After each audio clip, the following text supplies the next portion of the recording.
বিলকুল মালতী রান্নাঘরে আজকের আমি ফুলকপি ভাজা তোমাদের দেখাবো। কেমন করে ভাজি সেটা দেখো। সবাই তো ভাজে, ফুলকপি খেলে বলে গ্যাস হয়। এই ফুলকপি নিয়েছি আমি, এমন একটা জিনিস দিয়ে ভাজবো ফুলকপি গ্যাস হবে না খেলে। এই ফুলকপি নিয়েছি, ভালো করে ধুয়ে নিয়েছি। জল গরম হয়ে গেছে, আমি এবারে এই ফুলকপিগুলো গরম জলে ভাবিয়ে নেব। ভালো, এই ফুলকপিগুলো আমি গরম জলে দিয়ে দিচ্ছি।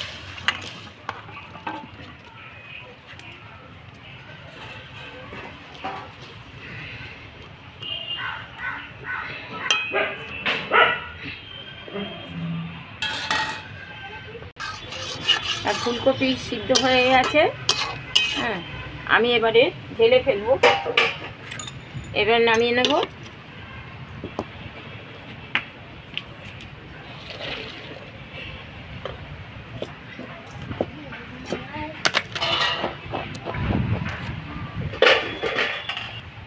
আমি এবারে কড়াইতে তেল দেব।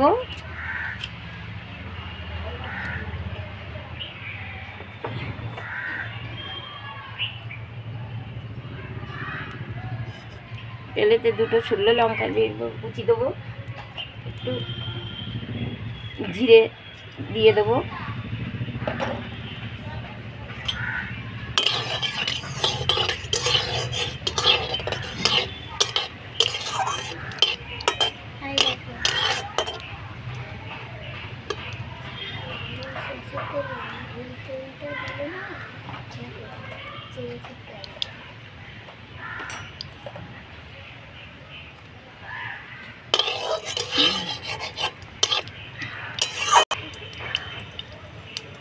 এবার আমি কপিগুলো তেলের মধ্যে দিয়ে দিচ্ছি।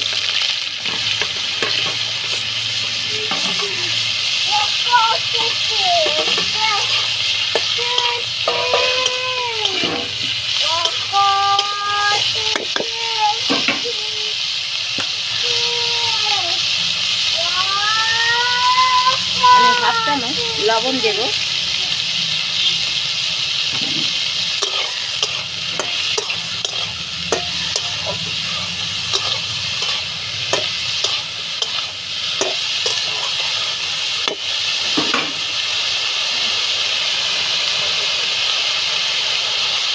চামচ হলুদ গুঁড়ো দেবো।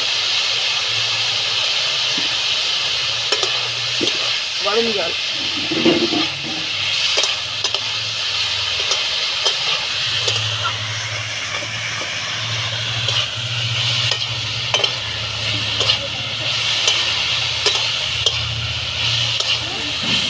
আস্তে করে জাল দেবো নিম আছে দিয়ে আমি একটু আবার 5 মিনিটের জন্য ঢাকা দেবো।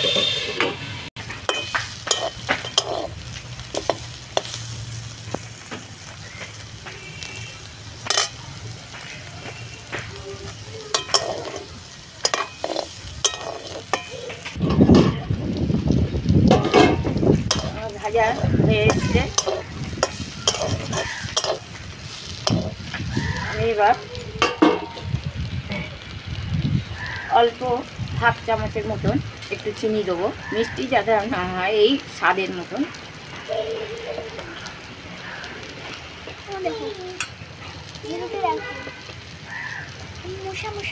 আর বলেছিলাম যে ফুলকপি ভাজা গ্যাস হবে না, আমি মরিচ গুঁড়ো তার জন্যে আমি হাফ চামচ দিয়ে দিচ্ছি।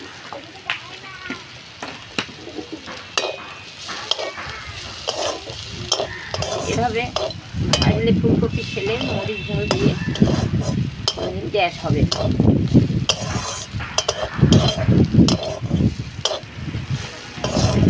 সবাই তো ফুলকপি ভাজা খায়, এভাবে মরিচ গুঁড়ো দিয়ে অনেকে তো জানে না, তাই আমি এটা আজকে করে তোমাদের দেখালাম।